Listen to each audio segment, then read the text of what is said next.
Hello, my name is Dr. Filimon Dela Cruz, and I'm an assistant professor within the Department of Pediatric Oncology here at Memorial Sloan Kettering Cancer Center.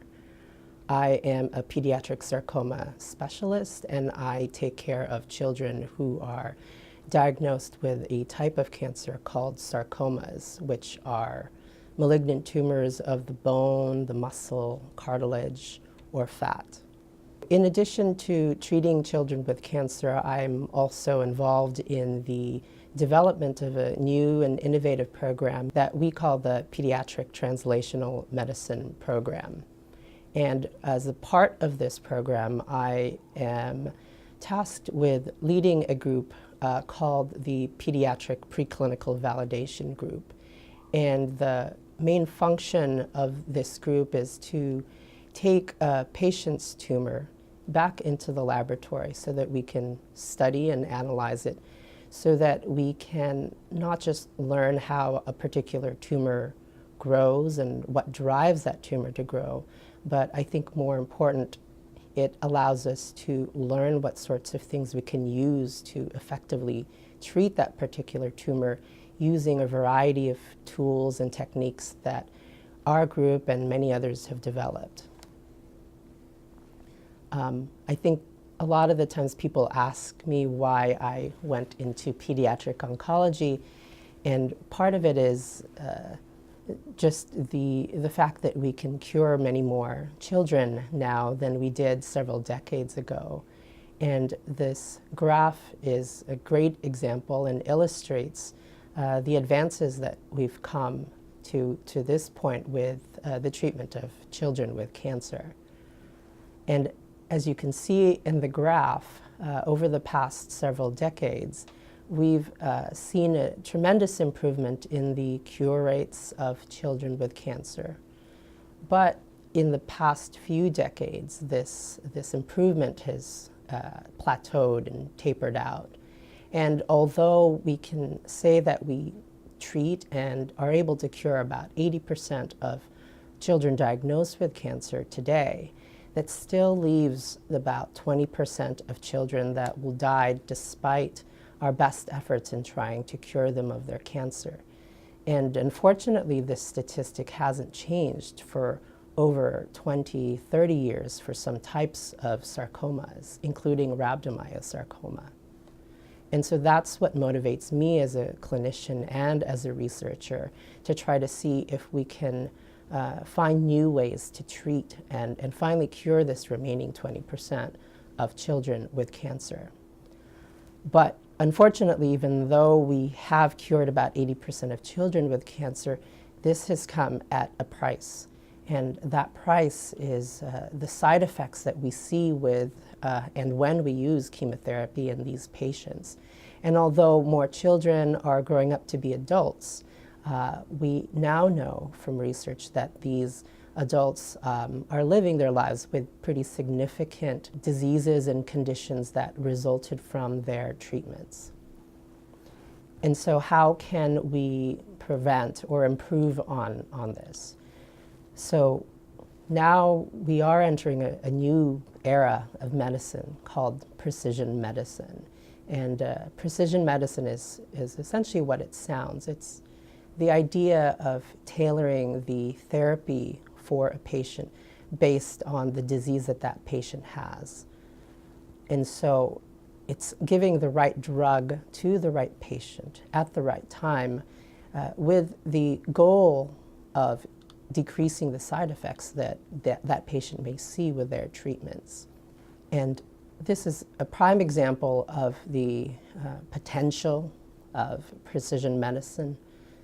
This is a child who has a very rare tumor that was studied and found to have a genetic mutation in a gene called ALK. Fortunately, we have a drug that's specific to that genetic mutation.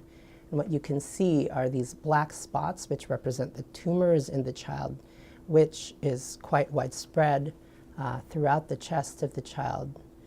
With the application of precision medicine, we were able to identify that the child had this mutation and treated them with this drug. In a couple of months later, you can see that the drug was very effective in eliminating the tumor, and again, with much less side effects than the child would normally see if they were treated with conventional chemotherapy. And one of the reasons why we are entering this new era of precision medicine is because of significant advances in technology, specifically with our ability to take a tumor, genetically analyze it, and identify the mutations or mistakes that drive that particular tumor. And to do something like that, or with the intent to do something like that in diseases like cancer, in the early 1990s, there was an international collaborative project called the Human Genome Project that was launched with the intent of genetically characterizing or sequencing the human genome. It was projected to take about 10 years at a cost of $1 billion. But as you can see on this graph, it actually took over 13 years at a cost of $3 billion. But as the time progressed in the early 2000s, the way that we sequence or genetically characterize these tumors improved. There was an exponential advance in how we do this and the speed with which we can do this same sort of analysis. And Steve Jobs was a famous example of that and was the 20th person in the world to have his entire genome sequenced, but still at a cost of $100,000, and took about 6 months for more than one institution working on this one project at the same time. So fast forward to today, we can now do all of that here at Memorial Sloan Kettering Cancer Center for our patients within 3 to 4 weeks at a cost of $3,000. So because of this incredible advance and improvement in genetic or genome sequencing, we are now able to apply precision medicine to the treatment of all children with cancer. And as a result of that, we have launched a pretty ambitious project called the 1,000 Pediatric Genome Project, again with the goal of sequencing the entire tumor genome of 1,000 pediatric patients.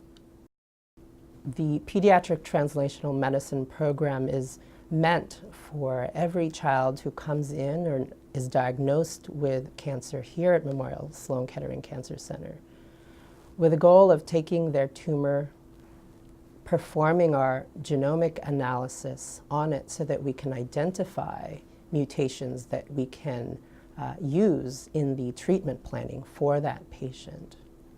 In the meantime, my group can take a piece of the tumor and create living models of their tumor in a very special breed of mouse that can take a very small fragment of the patient's tumor and propagate it in as many animals that we need to do our further studies.